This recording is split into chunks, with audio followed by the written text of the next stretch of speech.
Hello dear students, क्या आप पुराने टेक्स्ट बुक से और बोरिंग वीडियो से थक गए हो? मैं आपके लिए फार्माकोलॉजी का एक नया अवतार लेके आया हूँ जिसमें हम फार्माकोलॉजी को विजुलाइज करके सीखेंगे। अब रटना छोड़ो और विजुलाइज करना शुरू करो। जो चीज़ें दिखती हैं वो हमेशा एग्जाम में याद रहती हैं। तो उसी की सीरीज में आज हम शुरू करते हैं ट्रीटमेंट ऑफ यूटीआई। जो पहले जो क्लासिफिकेशन था वो रिस्क बेस्ड क्लासिफिकेशन था और बहुत ही कॉम्प्लिकेटेड था। अब जो नई गाइडलाइन है आईडीएसए की, इन 2025 में ये लॉन्च हुई है। Infectious disease society of America इसने लॉन्च किया है और ये प्योरली एनाटॉमिकल बेस्ड है और इसको बहुत सिंप्लीफाई कर दिया है। तो फर्स्ट इसने जो डिवाइड किया है uncomplicated UTI, second is complicated UTI. तो फर्स्ट जो अनकॉम्प्लिकेटेड यूटीआई है वो क्या होता है, ये ब्लैडर स्पेसिफिक होता है। This is known as cystitis, चाहे ये किसी मेल या फीमेल में हो और चाहे साथ में डायबिटीज हो, उसको हम किस में अनकॉम्प्लिकेटेड यूटीआई में काउंट करते हैं। यहाँ ध्यान रखने वाली चीज़ ये है कि किसी पेशेंट को डायबिटीज है तो उसको कॉम्प्लिकेटेड में काउंट नहीं करेंगे। यदि इन्फेक्शन सिर्फ ब्लैडर तक सीमित है तो वो अनकॉम्प्लिकेटेड यूटीआई में काउंट होता है। जब अपन साइन एंड सिम्टम की बात करते हैं अनकॉम्प्लिकेटेड यूटीआई में, सबसे पहला जो इम्पॉर्टेंट जो सिम्टम है वो आपको डिसयूरिया मिलेगा, पेनफुल यूरिनेशन। फिर उसके बाद में फ्रीक्वेंसी, जो पेशेंट है, जो यूटीआई का पेशेंट है, उसमें बार बार फ्रीक्वेंसी रहेगी, अर्ज रहेगी यूरिनेशन की। उसके अलावा उस पेशेंट को जो लोअर एब्डोमेन एरिया है वहाँ पे उसको पेन रहेगा। This is known as suprapubic pain. Second जो है वो है कॉम्प्लिकेटेड यूटीआई। अब जब इसमें इन्फेक्शन है वो ब्लैडर को क्रॉस कर जाए, है ना, और यदि वो किडनी तक पहुंच गया तो उसको हम बोलते हैं पाइलोनेफ्राइटिस। और यदि वो प्रोस्टेट में पहुंच गया, this is known as prostatitis. और ब्लड में इन्फेक्शन हो गया है, तो यदि ब्लैडर के अलावा कहीं दूसरी जगह इन्फेक्शन है तो उसको हम काउंट करते हैं कॉम्प्लिकेटेड यूटीआई। इसमें जो मेन जो आपको साइन एंड सिम्टम मिलेंगे उसमें सबसे पहला है फीवर। उसके अलावा आपको फ्लैंक पेन भी मिलेगा। जैसे ये दोनों जो सिम्टम मिलेंगे आपको तो ये इससे कंफर्म हो जाता है कि सिस्टमिक इन्फेक्शन है। तो इसमें जो याद रखने वाली चीज़ें हैं जो exam point of view important है और वाइवा के पॉइंट ऑफ व्यू भी इम्पॉर्टेंट है, इसमें यह है कि डायबिटीज़ यदि किसी पेशेंट को है उसके बेसिस पे हम ये डिसाइड नहीं करेंगे कि वो कॉम्प्लिकेटेड यूटीआई है या अनकॉम्प्लिकेटेड यूटीआई है। यदि किसी पेशेंट में इन्फेक्शन सिर्फ ब्लैडर में है तो that mean bladder specific infection है, तो वो काउंट करेंगे, this is known as cystitis, और हम उसको काउंट करेंगे अनकॉम्प्लिकेटेड यूटीआई में। और यदि इन्फेक्शन ब्लैडर के अलावा दूसरी जगह है तो हम उसको काउंट करते हैं कॉम्प्लिकेटेड यूटीआई में। दूसरा, उसके अलावा जो गोल्डन रूल है कि जब भी हम थेरेपी स्टार्ट करते हैं एम्पिरिकल थेरेपी, उससे पहले हमें यूरिन के कल्चर को भेजना होता है इन्वेस्टिगेशन के लिए।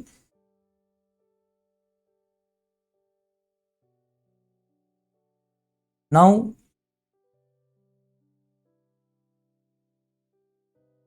Who is causing the burn, ये जो बर्निंग सेंसेशन होती है इसके लिए रेस्पॉन्सिबल कौन है, इस यूटीआई के लिए रेस्पॉन्सिबल कौन है? तो माइक्रोबायोलॉजी के जो एस्पेक्ट में हम देखते हैं तो सबसे पहले जो इम्पोर्टेंट जो बैक्टीरिया है, इसमें जो यूटीआई है वो बैक्टीरिया से भी होता है और उसके अलावा फंगस से भी होता है। फंगस में मेनली कैंडिडा होता है, बट बैक्टीरियल इन्फेक्शन हम पर रीड कर रहे हैं यहाँ पे, उसमें सबसे इम्पोर्टेंट है पहला इकोलाई। इकोलाई जब हम कम्युनिटी की बात करते हैं तो 70 to 90% जो इन्फेक्शन होते हैं यूटीआई के वो इकोलाई से ही होते हैं।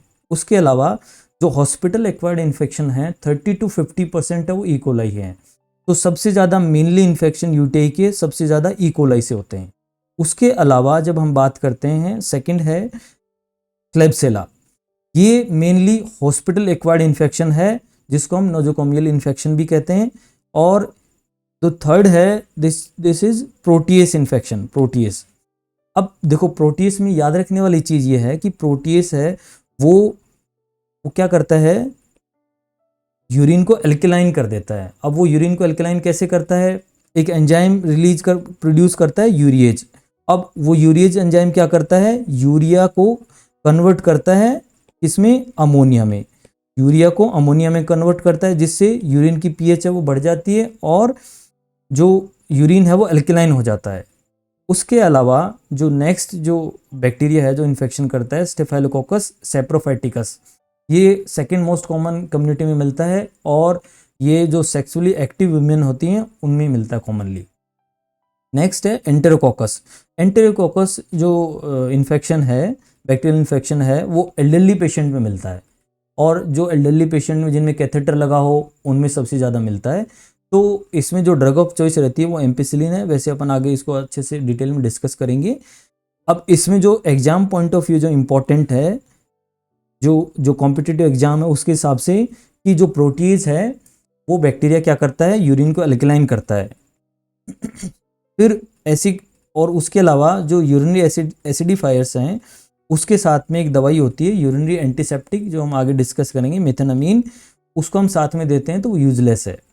तो उसकी जगह फिर हम क्या काम में लेते हैं, अमाइनोग्लाइकोसाइड्स, सेफेलोस्पोरिन्स, तो जो हम फर्दर डिस्कस करेंगे। तो सबसे इम्पॉर्टेंट इसमें जो याद रखने वाली चीज़ है, जो मोस्ट कॉमन जो ऑर्गेनिज्म है वो इकोलाई है, जो 70 to 90% है वो इन्फेक्शन करता है, 75 to 90% इन्फेक्शन है, यूटीआई है वो इकोलाई करता है। उसके अलावा जो प्रोटीज जो बैक्टीरिया है उसमें जो सबसे ज़्यादा यूरिन है वो एल्कलाइन कर देता है, उसकी वजह से कुछ यूरिनरी एंटीसेप्टिक्स हैं वो काम नहीं कर पाती हैं, वो अपन आगे फर्दर डिस्कस करेंगे। अब हम आते हैं ट्रीटमेंट पे। तो सबसे पहले यूरिनरी एंटीसेप्टिक्स, फर्स्ट क्या है, यूरिनरी एंटीसेप्टिक्स। अब यूरिनरी एंटीसेप्टिक्स क्या होती हैं, वो सिर्फ यूरिन में काम करती हैं, इसी वजह से हम इनको क्या बोलते हैं, ब्लैडर ओनली ब्रिगेड, सिर्फ ब्लैडर में काम करती हैं। और उसमें सबसे पहली जो दवाई है वो है नाइट्रोफिरेंटोइन। नाइट्रोफिरेंटोइन सबसे पहली दवाई क्या है, नाइट्रोफिरेंटोइन। अब नाइट्रोफिरेंटोइन है, अब ये क्या होती है, this is the first line acute uncomplicated cystitis, this is the first line drug for the acute uncomplicated cystitis। और इसकी जो डोज है वो है 100 मिलीग्राम बीडी और 5 to 7 days, 100 milligram BD dose होती है। और जो अनकॉम्प्लिकेटेड सिस्टाइटिस है इसमें हम काम में लेते हैं। और इसके जो साइड इफ़ेक्ट्स हैं वो, ये जो यूरिन का कलर है वो ब्राउन कर देता है, और यदि हम क्रोनिक समय तक इसको काम में लेते हैं तो पल्मोनरी फाइब्रोसिस करता है।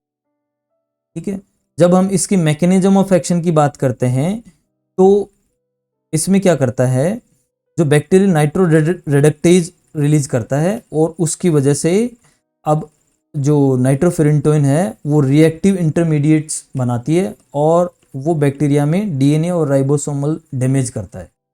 ठीक है, ये इसकी मैकेनिज्म है। अब इसमें जो नेक्स्ट जो इम्पोर्टेंट चीज़ है, जो नाइट्रोफिरेंटोइन को कहाँ अवॉइड करना चाहिए, इसके लिए न्यूमोनिक है, PGRG, इससे आप बिल्कुल अच्छे से याद रख सकते हो। इसको हम प्रेगनेंसी और specially at term and 36 week से ज़्यादा हैं तब हम इसको हमेशा कॉन्ट्राइंडिकेटेड रहती है, और ये क्या करती है, नियोनेटल हीमोलाइसिस करती है। उसके अलावा सेकंड क्या है, ग्लूकोज 6PD डेफिशिएंसी वाले जो पेशेंट हैं उनमें भी इसको कॉन्ट्राइंडिकेटेड रहती है। सेकंड, थर्ड है ये कि क्या है, रीनल फेलियर में भी इसको हम नहीं देते नाइट्रोफिरेंटोइन को, जिसमें जो जो क्रिएटिनिन क्लियरेंस है 30 ml पर मिनट से कम है तो ये कॉन्ट्राइंडिकेटेड रहती है उसमें। जी से क्या है, ग्लोमेरुलर, और जो पाइलोनेफ्राइटिस वाले पेशेंट हैं उसमें ये दवाई है वो काम नहीं करती, इफेक्टिव नहीं रहती है, क्योंकि उसमें टिश्यू पेनिट्रेशन नहीं होता है, क्योंकि ये दवाई सिर्फ यूरिन स्पेसिफिक है, ब्लैडर स्पेसिफिक है, तभी काम करती है। अब इसमें इंपॉर्टेंट चीज़ क्या है, जो यूरिनरी एंटीसेप्टिक की, मान लो किसी पेशेंट की कैथेटर लगा हुआ है, उसमें जैसे यूरिन बन रहा है वो यूरिन उसमें कैथेटर के थ्रू बाहर आ रहा है, तो यूरिन का कलेक्शन नहीं हो रहा है, और उस पेशेंट को यूटीआई है तो वहाँ यूरिनरी एंटीसेप्टिक्स हैं वो काम नहीं करेंगी, क्योंकि यूरिन में कम से कम 2 से 3 घंटे तक दवाई रहनी जरूरी है। तो ऐसे पेशेंट में यूरिनरी एंटीसेप्टिक काम नहीं करेंगी, ये सिर्फ ब्लड स्पेसिफिक दवाइयाँ हैं। नाइट्रोफिरेंटोइन की एग्जाम पॉइंट ऑफ व्यू, चाहे वो कोई भी कॉम्पिटिटिव एग्जाम हो, उसमें याद रखने वाली चीज़ है कि ये फर्स्ट लाइन ड्रग है किसके लिए, जो अक्यूट अनकॉम्प्लिकेटेड सिस्टाइटिस के लिए। और इसमें साइड इफ़ेक्ट आपको याद रखना है वो है ब्राउन यूरिन, और ये जो बैक्टीरियल डीएनए और राइबोसोम को डैमेज करता है। उसके अलावा जो हमेशा एग्जाम में पूछा जाता है, ये दवाई nitrofurantoin is contraindicated in pregnancy, glucose 6-PD deficiency, in patient of renal failure, and not to be given or not to be effective in patient of pyelonephritis, because इसका क्या होता है, टिश्यू पेनिट्रेशन है वो कम होता है ना। नेक्स्ट, सेकंड जो यूरिनरी एंटीसेप्टिक है, जो सिर्फ और सिर्फ किस में काम करती है, यूरिन में काम करती है, ब्लडर स्पेसिफिक है, वो है फोस्फोमाइसिन। इसकी जो 3 ग्राम की सिंगल डोज देते हैं, ये ओरली देते हैं, इसका शेष आता है, उसकी हम 3 ग्राम की सिंगल डोज देते हैं, वो इफ़ेक्टिव होती है। जब हम इसकी मैकेनिज्म ऑफ एक्शन की बात करते हैं, तो ये एक एंजाइम म्यूर ए एंजाइम को इनहिबिट करता है, उससे जो बैक्टीरिया की पेप्टाइडोग्लाइकेन का सिंथेसिस नहीं होता है, उससे inhibit the cell wall synthesis करता है। तो सेल वॉल सिंथेसिस है वो नहीं होता है ना, इस तरीके से काम करती है, इसकी मैकेनिज्म है।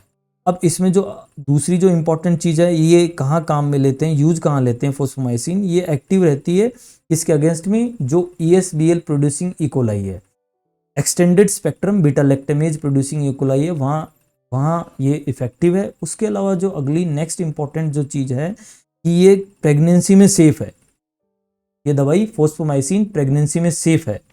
अब कैटेगरी बी दवाई है ये। अब आपको पहले भी इसमें कैटेगरी बी क्या होता है, don't get confuse between category and schedule. Category जो ड्रग्स हैं वो प्रेगनेंसी के लिए हम लेते हैं, जैसे category A, B, C and X. X वाली है वो बिल्कुल कॉन्ट्राइंडिकेटेड रहती है, उसके अलावा जो ए वाली दवाइयां हैं वो ज़्यादा सेफ हैं, और बी वाली भी फिर कंपेरेटिव लेसर हैं, सी वाली उससे ज़्यादा, एक्स वाली कॉन्ट्राइंडिकेटेड। तो ये कैटेगरी बी ड्रग है, ठीक है। जो third and last urinary antiseptic है मेथेनामीन, और इसको हम सिर्फ प्रोफाइलेक्सिस में काम में लेते हैं। अब ये इसका एक्टिवेशन कब होता है, जब यूरिन की जो पीएच है वो एसिडिक हो, तो ये जब एसिडिक यूरिन होता है तभी एक्टिव होती है। मेथेनामीन कब एक्टिव होती है, जब एसिडिक यूरिन है। अब जब एसिडिक यूरिन में ये क्या प्रोड्यूस करती है, फॉर्मेल्डिहाइड बनाती है मेथेनामीन, और ये फॉर्मेल्डिहाइड है वो बैक्टीरियोसाइडल होता है ना। अब मान लो इस पेशेंट को प्रोटीज इन्फेक्शन है, हम पहले भी डिस्कस कर चुके हैं प्रोटीज। तो प्रोटीज इन्फेक्शन है तो प्रोटीज क्या करता है, अमोनिया रिलीज करता है और उससे यूरिन को एल्कलाइन करता है। तो जब एल्कलाइन यूरिन हो तब मेथेनामीन है वो इफेक्टिव नहीं रहती है। तो जहाँ प्रोटीज इन्फेक्शन है वहाँ मेथेनामीन इफेक्टिव नहीं रहती है।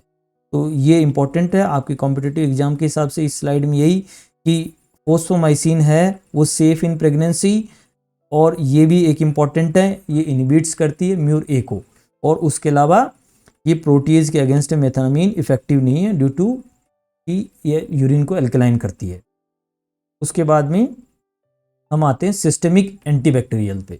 अब देखो सिस्टेमिक जो एंटीबैक्टीरियल हैं वो हम कहाँ काम में लेंगे, जब जो इन्फेक्शन है वो ब्लैडर को क्रॉस कर जाए, चाहे वो पाइलोनेफ्राइटिस हो, चाहे वो प्रोस्टाइटिस हो, यूरिथ्राइटिस हो, तब हम क्या है सिस्टेमिक एंटीबैक्टीरियल काम में लेते हैं।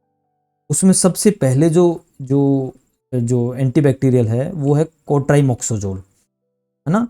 तो इसका जो इसमें कॉम्बिनेशन होता है कौन सा, ट्राइमेथोप्रीम और सल्फामिथोक्साजोल, ट्राइमेथोप्रीम और सल्फामिथोक्साजोल, इसका कॉम्बिनेशन होता है कोट्राइमोक्सोजोल में।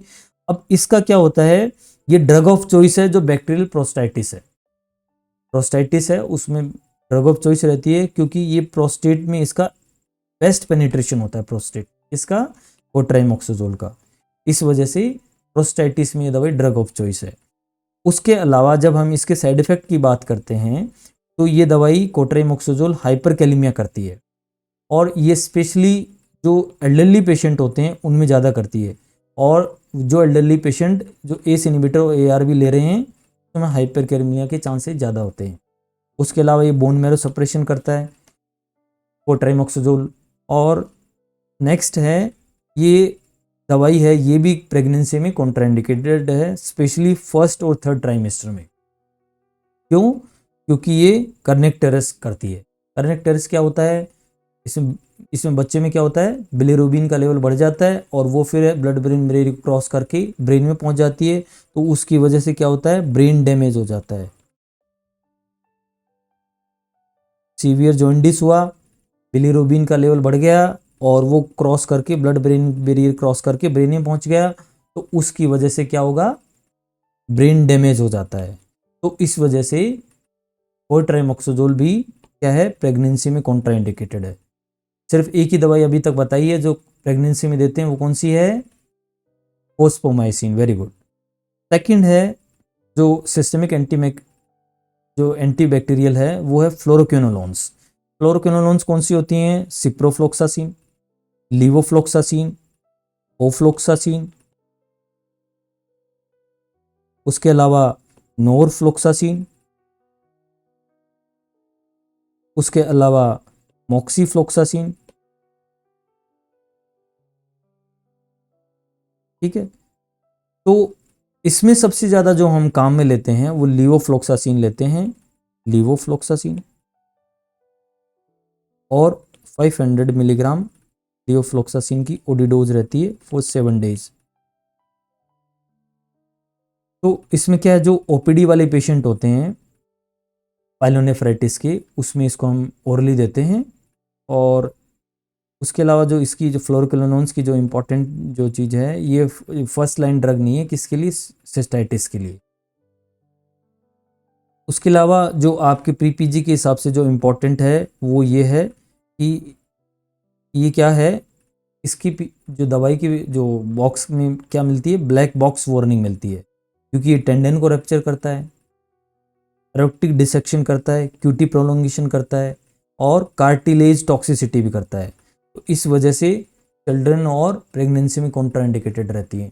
तो इसके सारे के सारे जो साइड इफेक्ट हैं वो बहुत इंपॉर्टेंट है, टेंडन को रप्चर करते हैं, है ना। और सबसे उसके अलावा फिर ये बहुत इंपॉर्टेंट कार्टिलेज टॉक्सिसिटी, तो contraindicated in children and pregnancy. अब जो इसमें फिर से याद रखने वाली चीज़ क्या है, जो प्रोस्टाइटिस है उसमें ड्रग ऑफ चॉइस हम पहले भी डिस्कस कर चुके हैं, ट्राइमेथोप्रीन, सल्फामेथोक्साजोल और ट्रामोक्साजोल, ये ड्रग ऑफ चॉइस है। उसके अलावा जो आउट पेशेंट ओपीडी वाले पेशेंट हैं पाइलोनेफ्राइटिस के, फ्लोरोक्विनोलोन्स देते हैं उसमें, है ना। और या फिर हम उसको क्या दे सकते हैं, सेफ्ट्रैक्सोन दे सकते हैं आईवी, हम आगे डिस्कस भी करेंगे। और उसके अलावा ये रेप्टिक डिसेक्शन भी करती है और टेंडन रप्चर करती है फ्लोरोक्विनोलोन्स, तो कार्टिलेज टॉक्सिसिटी करती है, ये हम पढ़ चुके हैं। तो ये बहुत इंपॉर्टेंट है इसकी फ्लोरोक्विनोलोन्स की। फिर जो नेक्स्ट जो थर्ड एंटीबैक्टीरियल है वो है अमाइनोग्लाइकोसाइड्स।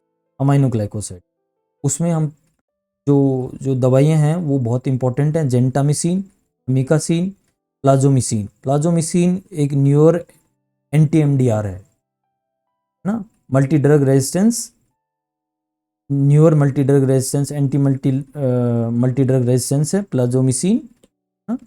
उसके अलावा इसमें जो अमाइनोग्लाइकोसाइड्स और कौन कौन सी होती हैं, टोब्रामाइसिन, कैनामाइसिन, नियोमाइसिन,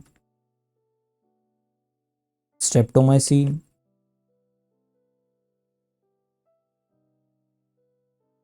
तो जो इसमें काम में लेते हैं हम यूटीआई में सबसे ज़्यादा जेंटामिसिन, अमीकासिन और अभी लेटेस्ट जो दवाई है प्लाजोमिसिन, ये काम में लेते हैं। अभी इसकी मैकेनिज्म की बात करें तो हमें पता है ये क्या करती है, इनिबिट प्रोटीन सिंथेसिस। क्या करती है, प्रोटीन सिंथेसिस को इनिबिट करती है। और इसकी क्या होती है, कंसंट्रेशन डिपेंडेंट किलिंग होती है, बैक्टीरियोस्टैटिक होती है। यदि हम कंसंट्रेशन बढ़ाएंगे, ये दवाइयाँ बैक्टीरियोस्टैटिक होती हैं, कंसंट्रेशन बढ़ाएंगे तो क्या है, बैक्टीरियोसाइडल हो जाएंगी। ठीक है, उसके अलावा इन दवाइयों का पोस्ट एंटीबायोटिक इफेक्ट भी रहता है। इनकी टॉक्सिसिटी उतनी ज़्यादा इंपॉर्टेंट है, जब हम इनकी टॉक्सिसिटी की बात करें तो इसको भी एक न्यूमोनिक से याद रख सकते हैं, नॉन कॉग। ठीक है, नेफ्रोटॉक्सिसिटी। नेफ्रोटॉक्सिसिटी है, इसकी रिवर्सिबल है, जैसे ही हम दवाई को बंद करेंगे तो अपने आप हील हो जाएगी, हाँ, और ठीक हो जाएगी। ऑटोटॉक्सिसिटी, ये क्या है, इरिवर्सिबल है, हाँ, ये इंपॉर्टेंट है, याद रखने वाली है। उसके अलावा न्यूरोमस्कुलर ब्लॉकेड करते हैं माइनोग्लाइकोसाइड्स, इस वजह से कॉन्ट्राइंडिकेटेड होते हैं माइस्थेनिया ग्रेविस में। और इसके अलावा क्यूरारे लाइक जो डी ट्यूबरकुलोरिन है उसकी जैसे क्या है, पोटेंशिएशन करते हैं, हाँ? उसके अलावा ओक्यूलर टॉक्सिसिटी करते हैं, जो कि बहुत ही रेयर है। जब हम बात करते हैं ऑटोटॉक्सिसिटी की तो जेंटामिसिन की वजह से वेस्टिबुलर टॉक्सिसिटी होती है और अमीकासिन की वजह से कॉक्लियर टॉक्सिसिटी होती है। और इसको याद रखने का तरीका क्या है, ए के बाद में क्या आता है, सी। तो अमीकासिन से कॉक्लियर टॉक्सिसिटी और जेंटामिसिन से वेस्टिबुलर टॉक्सिसिटी। तो इसमें जो एग्जाम पॉइंट ऑफ व्यू जो इम्पोर्टेंट है वो क्या है, अमीनोग्लाइकोसाइड्स की जो मैकेनिज्म है वो क्या है, concentration dependent killing. Second, post antibiotic effect, जो न्यूर एंटी एमडीआर है वो प्लेजोमिसिन है। और इसकी टॉक्सिसिटी में क्या है, नेफ्रोटॉक्सिसिटी, ऑटोटॉक्सिसिटी। और ऑटोटॉक्सिसिटी में भी क्या है, अमीकासिन की वजह से कॉक्लियर और जेंटामिसिन की वजह से वेस्टिबुलर। ठीक है, तो नेक्स्ट एंटीबैक्टीरियल हमारी है वो है बीटा लैक्टम्स और कार्बापिनम्स। बीटा लैक्टम और कार्बापिनम्स, अब ये क्या करती हैं, इसकी जब मैकेनिज्म की बात करते हैं तो bacterial cell wall synthesis inhibit करती हैं। क्या करती हैं, bacterial cell wall synthesis inhibit करती हैं। उसमें बीटा लैक्टम में क्या है, सेफ्ट्राइक्सोन है ना। तो इनको हम काम में लेते हैं, जो आईपीडी वाले पेशेंट हैं, एडमिटेड पेशेंट होते हैं, है ना, उसमें हम जो पाइलोनेफ्राइटिस वाले पेशेंट है उसमें सेफ्ट्राइक्सोन को आईवी काम में लेते हैं। उसके अलावा जो कार्बापिनम है उसमें मीरोपिनम, कार्बापिनम जो इमीपेनम मीरोपिनम है ना, तो इसमें हम कौन सी काम में लेते हैं, मीरोपिनम। मीरोपिनम क्या है, ड्रग ऑफ चॉइस है, कहाँ पे, जो extended spectrum beta lactamase producing E coli Klebsiella में, ये ड्रग ऑफ चॉइस है मीरोपिनम। अब जो एक ट्रायल हुई थी मेरिनो ट्रायल 2018 में, उसमें ये देखा गया कि जो पाइपरासिलिन और टेजोबैक्टम है उससे ज़्यादा अच्छे रिजल्ट्स मिले किसके, मीरोपिनम के। तो इस वजह से हम इसको मीरोपिनम को जो ESBL producing E coli Klebsiella है उसमें हम काम में लेते हैं मीरोपिनम। ठीक है, उसके अलावा जो नेक्स्ट एक ही एनाल्जेसिक है जो हम काम में लेते हैं यूटीआई में, वो है फिनाजोपायरिडीन। याद रखने वाली चीज़ है कॉम्पिटिटिव एग्जाम के हिसाब से, phenazopyridine urinary, this is known as urinary analgesic. Urinary analgesic क्या है, फिनाजोपायरिडीन। अब ये सिर्फ सिम्टोमेटिक रिलीफ करती है, इसमें कोई एंटीबैक्टीरियल एक्टिविटी नहीं होती है ना, सिर्फ क्या करती है, सिम्टोमेटिक रिलीफ करती है। एक एनाल्जेसिक है, यूरिनरी एनाल्जेसिक फिनाजोपायरिडीन। और ये क्या करती है, इसके अलावा जो टीयर्स हैं और यूरिन है उसको ऑरेंज कर देती है, जो कॉन्टेक्ट लेंस हैं उनकी स्टेनिंग कर देती है। तो इसको हम डिसयूरिया के लिए काम में लेते हैं। ठीक है, जो पेनफुल में जो यूरिनेशन होता है उसमें हम काम में लेते हैं फिनाजोपायरिडीन। नेक्स्ट है जो स्पेशल पॉपुलेशंस हैं, जैसे प्रेगनेंसी है ना, तो वहाँ हम कौन सी यूटीआई इन्फेक्शन के लिए कौन सी एंटीबैक्टीरियल काम में लेंगे, वो ये एग्जाम पॉइंट ऑफ व्यू बहुत इंपॉर्टेंट है, सारे कॉम्पिटिटिव एग्जाम में यही चीज़ पूछते हैं। तो इसमें हम देखें तो प्रेगनेंसी में हम क्या क्या दवाई काम में लेते हैं, सिफिलैक्सिन काम में लेते हैं प्रेगनेंसी। उसके अलावा अमोक्सिसिलिन क्लेवनिक एसिड काम में लेते हैं और फोस्फोमाइसिन। ठीक है, फोस्फोमाइसिन ये क्या है, यूरिनरी एंटीसेप्टिक, ये काम में लेते हैं। उसके अलावा बीटा लैक्टम है ना, और ये सेफेलोस्पोरिन है, सेफेलैक्सिन, ये भी बीटा लैक्टम है, तो ये हम काम में लेते हैं। अब इसमें जो प्रेगनेंसी में जो ध्यान में रखने वाली चीज़ क्या है कि हमें क्या करना है, जो प्री टर्म लेबर है उसको प्रिवेंट करना है कि यूटीआई की वजह से प्री टर्म लेबर नहीं हो जाए। दूसरा, जो इन्फेक्शन है वो ब्लैडर को क्रॉस करके किडनी तक नहीं पहुंच जाए, पाइलोनेफ्राइटिस नहीं होना चाहिए। ठीक है, तो हम क्या करेंगे, हम जो एसिम्टोमेटिक जो बैक्टीरियूरिया है उसको ट्रीट करेंगे। ठीक है, अब जो प्रेगनेंसी में कौन सी दवाई हैं वो अवॉइड करेंगे, कॉन्ट्राइंडिकेटेड रहेंगी, वो कौन कौन सी हैं, नाइट्रोफिरेंटोइन एटम, ये हम पहले भी डिस्कस कर चुके हैं, नाइट्रोफिरेंटोइन यूरिनरी एंटीसेप्टिक, इसको हम काम में नहीं लेंगे। उसके अलावा कोट्राइमोक्सोजोल, इसको भी हम क्या है काम में नहीं लेंगे, कोट्राइमोक्सोजोल को। प्रेगनेंसी में, क्योंकि फर्स्ट एंड थर्ड ट्राइमेस्टर में इसको काम में नहीं लेते हैं, अपन पहले भी डिस्कस कर चुके हैं, ठीक है, कोट्राइमोक्सोजोल। उसके अलावा फ्लोरोक्विनोलोन्स, इसको भी प्रेगनेंसी में नहीं देते हैं, क्योंकि ये क्या करती है, कार्टिलेज टॉक्सिसिटी करती है, टेंडन रप्चर करती है, तो इन दवाइयों को हम अवॉइड करते हैं। अब इसका भी एक न्यूमोनिक है, फैटकट, जो अवॉइड करती हैं, जो दवाइयों को अवॉइड हैं किसमें, प्रेगनेंसी में, जो फैटकट दवाइयाँ हैं वो अवॉइड है। उसमें फर्स्ट क्या है, फ्लोरोक्विनोलोन्स। फ्लोरोक्विनोलोन्स से क्या होती है, टेंडन रप्चर होते हैं। अमीनोग्लाइकोसाइड्स, है ना, ये भी किस में कॉन्ट्राइंडिकेटेड है, प्रेगनेंसी में कॉन्ट्राइंडिकेटेड, है ना। क्रेनियल जो नर्व है 8th, उसको डैमेज करते हैं। उसके अलावा टेट्रासाइक्लिन्स हैं, वो भी जो बोन और टीथ का डिस्कलरेशन करते हैं, है ना, उनको डैमेज करते हैं। इस वजह से टेट्रासाइक्लिन्स हैं, इनको भी हम काम में नहीं लेते हैं, किसमें, प्रेगनेंसी में। कोट्राइमोक्सोजोल है, वो क्या करती है, हम पहले पढ़ चुके हैं, क्या करती है, कर्नेक्टेरस करती है, इस वजह से किसमें कॉन्ट्राइंडिकेटेड है, प्रेगनेंसी में। अब प्रेगनेंसी में जो ए से एस्ट्रियोनेम, ये क्या है, दवाई सेफ है, इसको दे सकते हैं। उसके अलावा जो कोट्राइमोक्सोजोल है, ये कॉम्बिनेशन होता है किसका, ट्राइमेथोप्रीन और सल्फामेथोक्सिजोल का। इसमें से ट्राइमेथोप्रीन अलोन है, वो दे सकते हैं, ठीक है। तो जो फैट कट में फ्लोरोक्विनोलोन्स, माइनोग्लाइकोसाइड्स, टेट्रासाइक्लिन्स और कोट्राइमोक्सोजोल, ये कॉन्ट्राइंडिकेटेड होती है। फिर एक टर्म है CAUTI, which is known as catheter associated UTI. जो कैथेटर हैं, जो ओल्ड एज वाले पेशेंट है, तो प्रोस्टेट, जो बिनाइन प्रोस्टेट हाइपरट्रॉफी वाले पेशेंट होते हैं, या फिर दूसरे जो जिनको यूरिनरी प्रॉब्लम होती है, जिसमें कैथेटर लगा होता है, उसकी वजह से भी यूटीआई हो जाता है। तो उसमें हमें क्या करना है कि उसको एसिम्टोमेटिक बैक्टीरिया की तरह ट्रीट नहीं करना, और हम क्या करेंगे, हम ट्रीट तभी करेंगे जब कोई फीवर है या फिर सिस्टेमिक साइन है। सिस्टेमिक साइन कौन से होते हैं, फीवर है, फ्लैंक पेन है, तभी हम उसको ट्रीट करेंगे। और कैथेटर हटाने से पहले हम क्या करेंगे, कल्चर को भेज देंगे कि उसमें किस माइक्रो ऑर्गेनिज्म का इन्फेक्शन है, तो इसमें ये ध्यान रखने वाली है। अब ये लास्ट स्लाइड है, बट ये सबसे इम्पॉर्टेंट है, इसकी हर एक लाइन में एमसीक्यू है। जो भी नीट पीजी कॉम्पिटिटिव एग्जाम दे रहे हैं, उन सब के लिए इसमें से क्वेश्चन मिलेगा ही मिलेगा, है ना। तो ये ड्रग ऑफ चॉइस है, हम, है ना, आपको रिकॉल भी करना है इसमें। अक्यूट अनकॉम्प्लिकेटेड सिस्टाइटिस की ड्रग ऑफ चॉइस क्या रहेगी, नाइट्रोफिरेंटोइन। और यदि प्रेग्नेंट वुमेन है तो क्या देंगे, फोस्फोमाइसिन। इज इट क्लियर, नाइट्रोफिरेंटोइन, और यदि प्रेग्नेंट वीमेन है तो फोस्फोमाइसिन। जो ओपीडी वाले पेशेंट होते हैं, पायलोनेफ्राइटिस वाले, उसमें फ्लोरोक्विनोलोन्स देते हैं ओरली, और उससे भी ठीक नहीं हो रहा है तो हम सेफ्ट्राइक्सोन आईवी देते हैं। इन पेशेंट है पायलोनेफ्राइटिस वाले, उसमें हम सेफ्ट्राइक्सोन आईवी देते हैं। बैक्टीरियल प्रोस्टाइटिस है तो बेस्ट पेनिट्रेशन किसका है, कोट्राइमोक्सोजोल का, है ना, या फिर हम फ्लोरोक्विनोलोन्स दे सकते हैं। फिर extended spectrum beta lactamase producing E coli Klebsiella है, इसमें हम क्या काम में लेते हैं, मीरोपिनम। और जो ट्रायल हुई थी 2018 में, मेरिनो ट्रायल, उसमें भी हमने देखा कि पाइपरासिलन टेजोबैक्टम से मीरोपिनम है, वो ज़्यादा इफेक्टिव है, ठीक है। फिर एंट्रोकोकल यूटीआई, उसमें ड्रग ऑफ चॉइस क्या है, जो कैथेटर एसोसिएटेड रहता है एंट्रोकोकल, उसमें ampicillin amoxicillin drug of choice है। नेक्स्ट क्या है, वीआरई यूटीआई, वेंकोमाइसिन रेजिस्टेंस एंट्रोकोकाई यूटीआई, उसमें जो ड्रग ऑफ चॉइस है डेप्टोमाइसिन है, या फिर उसके अलावा हम लाइनजोलिड ले सकते हैं, है ना, डेप्टोमाइसिन या लाइनजोलिड।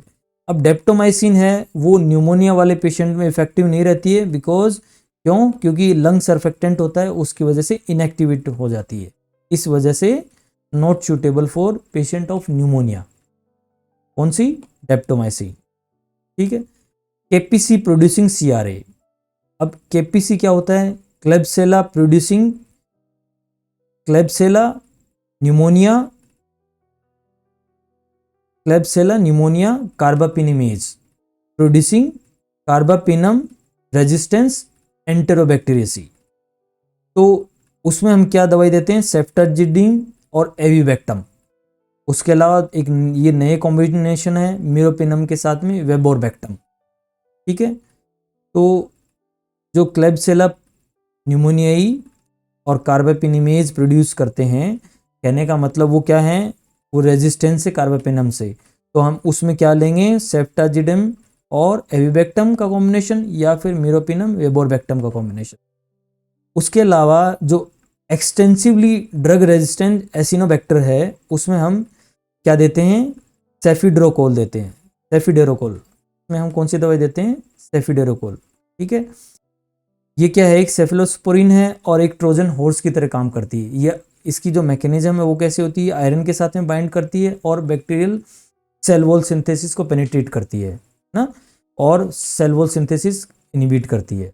उसके अलावा जो प्रेगनेंसी है उसमें हम क्या देते हैं, सेफेलेक्सिन, अमोक्सिसिलिन क्लेविनिक एसिड या फिर फोस्फोमाइसिन, ये ड्रग ऑफ चॉइस है इसमें प्रेगनेंसी में। ठीक है, फोस्फोमाइसिन हम पहले ही पढ़ चुके हैं, कैटेगरी बी वाली है। अमोक्सिक्लेव और सेफेलेक्सिन क्या है, बीटा लैक्टम, सेफेलोस्पोरिन। ठीक है, और भी आपको ऐसे ही वीडियोस और कंसेप्चुअल वीडियोस आपको मिलते रहेंगे। इसके लिए मेरे चैनल को आप लोग लाइक करो, सब्सक्राइब करो, शेयर करो। और I am doctor Sushil Kumar. Till that I am signing off. See you in the next lecture. Thank you.